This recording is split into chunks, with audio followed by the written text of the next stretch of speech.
Я помогу. Кто еще? Встречаете? Ну что, Володь, как настроение?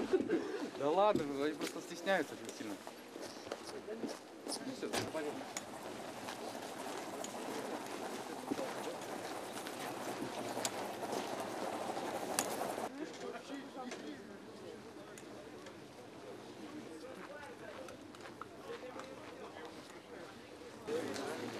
Володька, давай к нам, можешь подойти?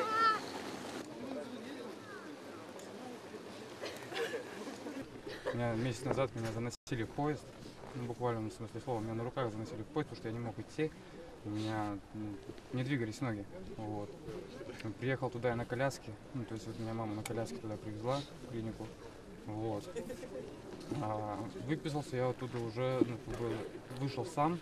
И если кому-то тяжело сейчас в этой жизни, то пусть знают, что есть люди, которые могут помочь хотя бы морально. Моему мальчику помогали вот в течение этих 2 месяцев десятки тысяч людей. Я уверен, что все будет хорошо. И теперь мне захотелось жить, я рад. И я хочу сказать огромное спасибо всем тем людям, которые меня поддерживали.